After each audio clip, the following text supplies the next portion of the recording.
Welcome to Founders Future, a podcast powered by Closers.io, where we dive into the journeys of innovative entrepreneurs and explore the road ahead for them and their companies.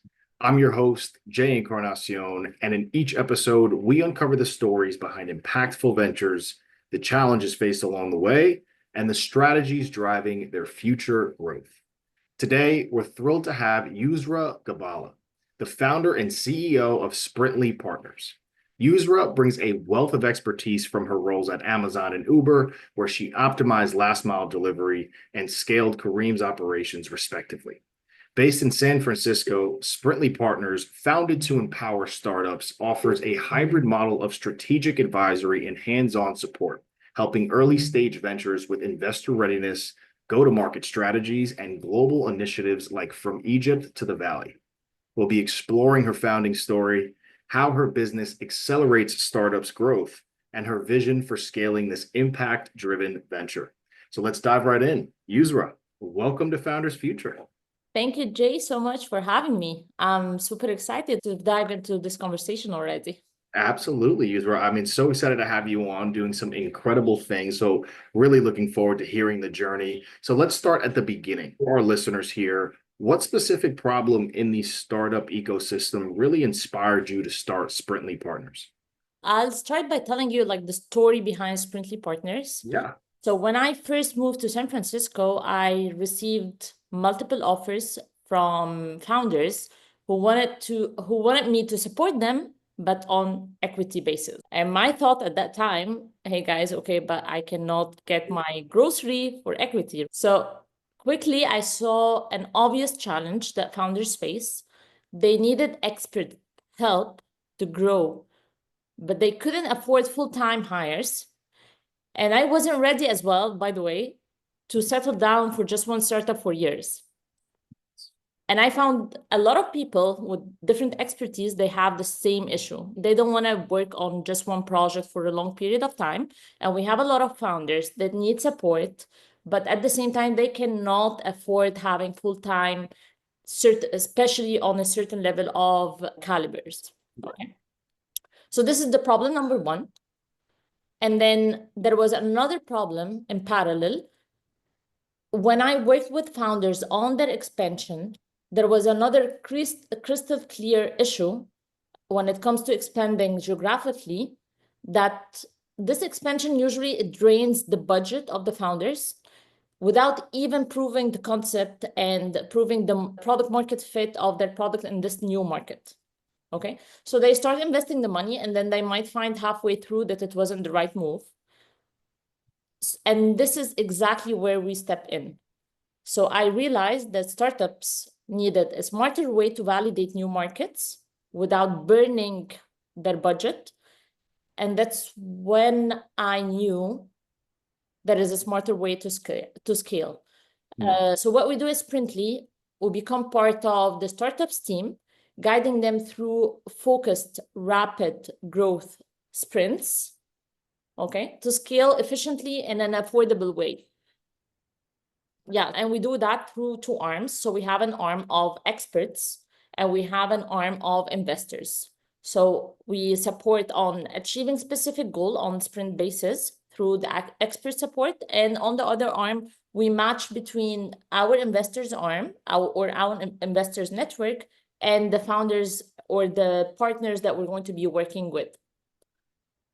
I love it. So essentially, you're going to these startups and you're acting as a consultant and a coach, right? You're guiding the startups, doing your investor readiness, your go-to-market strategies, the accelerated preparation. That really is, my next question for you was that. What do you offer? How do you generate revenue? And you answered the question before I asked it. So that is what you're bringing to market. So that's the customer journey.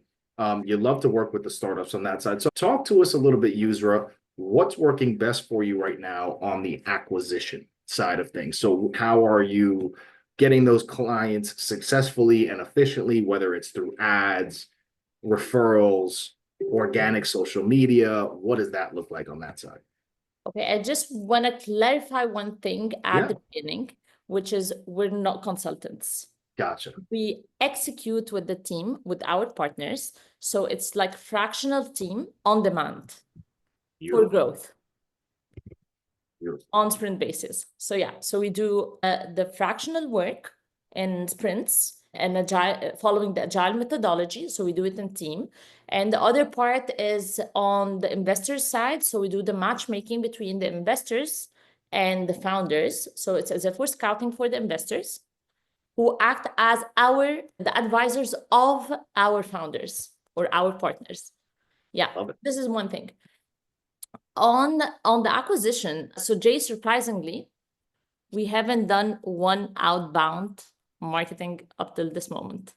So our customers are our marketeers, and this is what we capitalize on. We just make sure that we don't call them clients, we call them partners, that our partners, they can feel the value for money and that they have a super experience, that they end up being our ambassadors. So this might change over time, that we might follow like a different marketing strategy, but we will still always be obsessed about our partners and obsessed about how the quality that we deliver to our partners. With that, Yousra, I know that you just mentioned maybe down the road, but how are you thinking about scaling, right? Because obviously referrals and word of mouth work phenomenally, but the big thing is that it's not a predictable way to see, okay, I'm going to have this many conversations next month. This is how many clients we're going to be able to bring in. So how are you really thinking about the scale side of that, whether it is starting up ads or looking at a different avenue? Walk us through how you're picturing that. Okay. So currently what we're working on, this is not where we're going to stand, like having only the fractional part. We're now working on building like a full platform, automated platform that is going to be more of a marketplace between the founders, the experts, and the investors. So it's going to be a one go-to place for the founders that need support, whether on investment side or on achieving specific goals. So this is one of the main milestones that we're working on. And in parallel, we capitalize definitely over time, we might be working on outbound or whatever. I'm just telling you where we stand today. But we prefer working on projects that their results can be the marketing itself. So we work with like accelerators. So for example, you mentioned at the very beginning that we did like from Egypt to the Valley. So we did like a partnership with incredible accelerators like 500 Global, like Plug and Play, like ACE Venture Lab, which is like the first VC back in Egypt and stuff. And through this, and we got like their best founders for a fundraising tour here in Silicon Valley. And by doing so, our marketing is not directly through us. Our marketing is through different entities. They talk about what we have done. They don't talk about what we do in general. So we let the results speak for itself. Incredible. Yeah. Absolutely incredible. With that being said, Yousra, obviously you have a great team surrounding you. So walk us through that. What does that sales process look like? Do you have a sales team, marketing team behind you there? Walk us through what that picture looks like for the sales process. Okay. So I'll tell you about like the structure of the team. So the team is, we're split, as I told you, into multiple categories. We have the category of the experts. Okay. So I'm going to give you more details on that. We have first the people who are focused on partnerships and sales. So we focus on acquiring the client of our client. Okay. And this is like a one way of a market entry for multiple founders is through partnerships.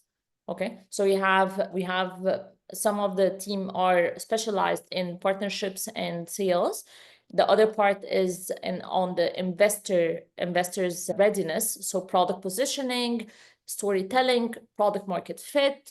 And we have as well the people who are responsible who are based in the Middle East, to work as the point of contact and to represent Sprintly over there. And we work together on bridging the geographical gap between Silicon Valley and the Middle East and Africa. And they do the same functions that we do here at Sprintly in Silicon Valley, but they do it overseas. And then definitely we have our investors arm, which is a wide group of investors, from angel investors and VC partners.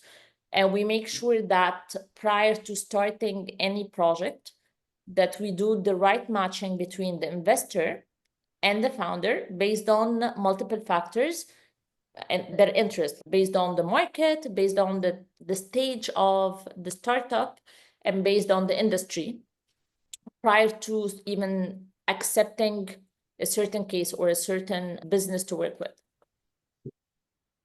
Okay, so that's a full-blown process that you have here to get that journey for your client across the board. With that user, obviously, you're really clicking on a lot of cylinders here. You're doing so many things, wearing a lot of different hats. What would you point to right now as a bottleneck that you're thinking about? Something that you're thinking about, what can I do to keep growing and keep scaling, whether that is lead generation or converting your leads into clients or partners, as you call them, or delivering on the fulfillment side. What do you think about on that front? Okay, so we have, when we're talking about bottlenecks, I think some of them are personal, to be very honest, Yeah. and others are on the business side. So on the personal side, I personally, caring too much about my business, I was a control freak. Yeah.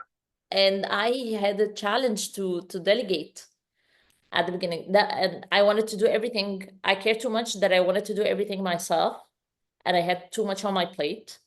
So it was not feasible and it's not possible, which I actively worked on that with the career coach to be able to trust and let go, trust and empower the team, let everyone be an owner. I 100% trust the team.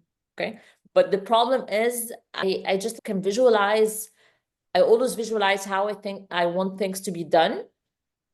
So this is a bit challenging to deliver what you have on your mind to other people. So you would just take the easy way and do it yourself, which shouldn't be the case.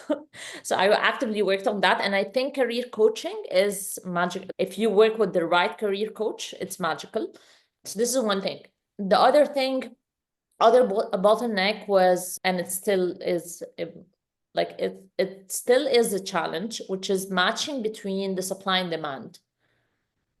So you have founders and you have experts, and you want to make sure you assign each person on the project that fit where they stand. This is one thing.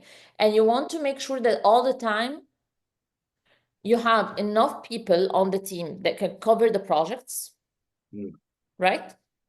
And reaching this equilibrium point of having the right number of people and finding the right and converting the exact convenient number of partners is challenging. Sometimes you have more clients than you have people, and other time it's the vice versa. But it's a good problem to have, and we're still working on it. But we make sure like that no one is assigned more than 3 projects at the same time. So we just like seal our acceptance after a certain number. So this is the third point, and it's very, I think even consultants can tell you that sometimes they face this problem, which is affordability, especially when it comes to early stage founders. So early stage founders, sometimes they are the ones that actually need support. And sometimes they're bootstrapping. And the problem is when you find founders that really have potential and you really want to work with them, but they cannot afford to pay. And at the same time, the team is really excited to work with them. But you know what? Are you guys going to get your grocery for equity again? Yeah. Are we going to go to the same problem back? So yeah, that's another problem. But we're finding like multiple ways of solving for this problem. One of them is taking a bet on certain founders, especially after we match them with the right investor who's interested in what they're building. So in that case, sometimes we take the risk, especially that they are backed up by an investor who is on our board. So this is one thing. The second thing is sometimes we cover other entities, they cover their expenses. So let's say with accelerators, they give like a unified program to all the founders, right? But sometimes they believe, especially when they invest in founders, they believe in the potential of few of them, and they want them to go from point X to point Y. So we come as stage 2 post to the unified program, because we implement on a very customized level. You said something interesting on the second part there. And I Yeah. would love to know, as far as that capacity side. I know you said that sometimes you have to cut it off so your partners aren't going to do too much work. You don't want to overwhelm them. What is that? Do you have a specific number? How do you work through that? Do you have a pipeline that you just tell your clients that are waiting, hey, we'll be able to get to you in a month from now? How do you operate there? What's that monthly number look like? And how do you plan on being able to grow that and scale that? Okay, so this pivoted over time, to be Yeah. honest. So at the beginning, I used to get leads and they were all listed equally. Right. So we just want to convert all of them. And then I realized, no, hey, let's take a step back. We don't need to work with all of those clients. And what I took a step back to understand or to realize what is the number one objective. So the number one objective is the quality that we deliver and the satisfaction of our client. So in order to reach that, what do we need to do? We need to focus. We need to focus to start with, and on very specific clients that we mutually find that we're adding value to their team and they find they can see clearly the value that we're adding. Okay, so we started changing like the previous strategy and we started focusing on just few clients per each quarter. And those are the ones that we want to work with for now. Okay, the other ones, it's not that we reject them, but we tell them that we can start starting another queue, like the next queue or whatever. But we always think of having the whole cohort in more or less in the same industry, so that we can even integrate them later on. We can have like some sort of intersection between the different projects. Gotcha. Okay. Yeah. Gotcha. Definitely makes sense on that front. With that being said, Yousra, I would love to understand a bit more of your vision, right? Walk us through what the rest of 2025 looks like in your mind going into 2026. Paint us that picture. What are your top priorities now? Okay, so what's the vision of Sprintly Partners? We're there to help founders on their growth. Okay, so this is the number one objective that everyone on the team is and should be very clear about. Okay, so in order to do that, we're splitting our vision and our execution into three different stages. Currently, what we're doing is that we have a laser focus on three things. So I wake up every day saying client, dream team, investors. Okay, so we're focused on few quality. By I don't mean there are some clients that are not quality and other quality, but we want to focus on delivering the best experience to few clients where we have very high interest. So this is one thing. Second thing is I'm super focused now on building the dream team. And by the way, this is not an easy task. Yes. Okay, this is super challenging. And the third thing is building our investors arm. So this is the short-term plan. What is the medium-term plan? Is which we started already working on, as I told you, like the automation of the platform. So we're working currently on automating our platform and on having one marketplace for founders, investors, and experts. And then what is going to be, all of this is done to reach a very specific point, which is helping founders on their growth through three arms. One, on the funding. So eventually Sprintly is going to be having its own fund where we can directly invest in the startups that we believe in their potential. Two, and it's one of our main objective, supporting on the geographical expansion. So removing the geographical barrier, okay, for the founders that we believe that their product would match and is the right product market fit, is the right product market fit in other markets.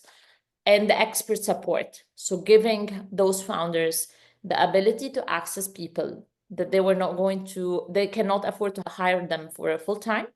And probably they were not going to be able to reach those people because we act as the center of multiple markets together. So it's like an integration of people with certain expertise from different markets supporting founders from different markets as well, based on their potential. Incredible. Just amazing to hear how that plan is set in your mind and clear as day, Yousra, with your passion and your energy. I didn't practice this. That I is just in natural. my mind. Yeah, that is natural. And I can tell with I you, with didn't your energy. practice, to be honest. I just had a meeting with the whole team, like we just finished, Before this, yeah. yeah, right before. I love it. I absolutely love it. I just have one more question for you, Yousra, to wrap up the show, and that's going to be on the advice side. So I would love to hear from you. What is some advice that you can offer to other founders and entrepreneurs that are listening in right now to this episode and are listening to how inspiring you are, how passionate and driven you are? What can you offer them before we wrap up? Okay, so for the advice, I would think of the first advice that I would say is very general, okay, but it applies to everything if you want to make something work. Focus. If you're working on something, focus on this one thing at this moment. If I'm talking to you, I just focus on this conversation. This is all I have to do at this moment. Okay, if I'm working out, then this is the hour where I need to give my all to lifting weight or whatever, to running, to do whatever, okay? You have no idea how one single conversation can change a lot in the direction that you're heading if you just pay a bit of attention. If you give each person that you talk to the attention and the equality, even if it's not going to be for a long time, but make every person that you talk to feel special. So this is one thing. Okay, I think as well, what trained me on that is yoga, because I apart from work and apart from background, like I do yoga. I got certified to teach yoga and I teach on and off and stuff. But so I love doing yoga and meditating and stuff. And I think it trains your mind on being present. Yes. And this usually it drives the energy up. Like even if you're talking to anyone and they feel like your excitement and your passion and all of that, when you're pitching, when you're talking to your client, it makes a huge difference. So focus, okay? And whenever you feel like you started to get overwhelmed, because every one of us goes through this phase, okay, where you feel busy, but you're not productive.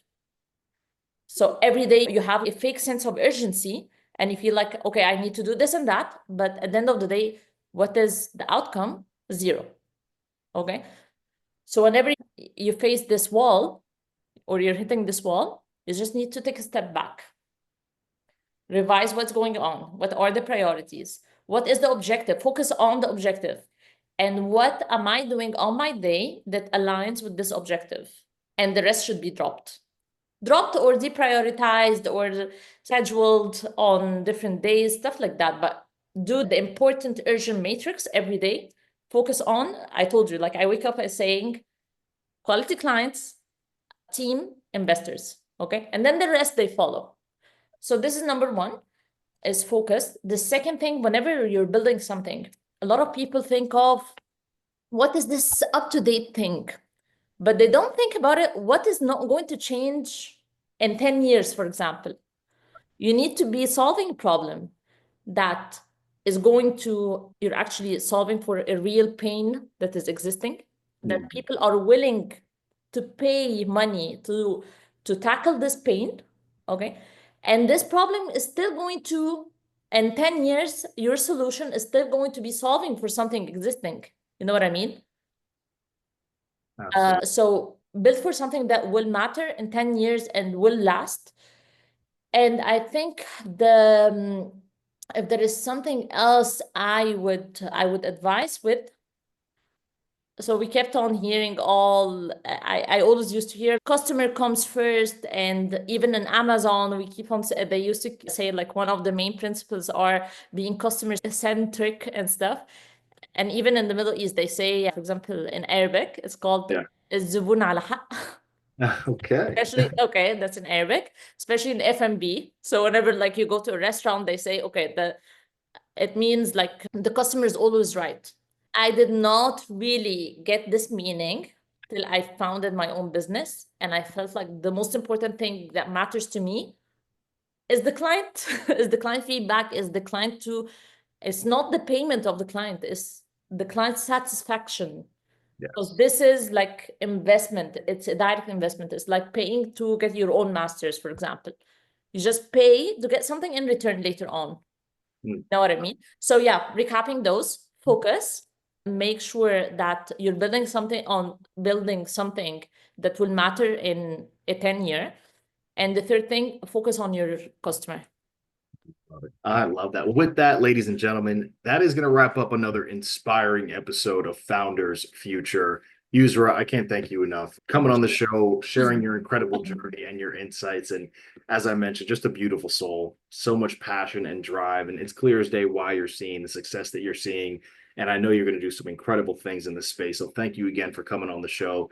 And Thank you, to Jay. absolutely, Yousra. And to our listeners, if you enjoyed this episode, which I know so many of you have, don't forget to subscribe to Founders Future wherever you listen to your favorite podcasts. You can also check out Sprintly Partners at sprintlypartners.com to learn more about their services for startups. And for more resources and insights, visit closers.io, where we're dedicated to helping businesses accelerate their growth through trained appointment setters and world-class marketing systems. Until then, keep climbing, and we'll see you on the next one.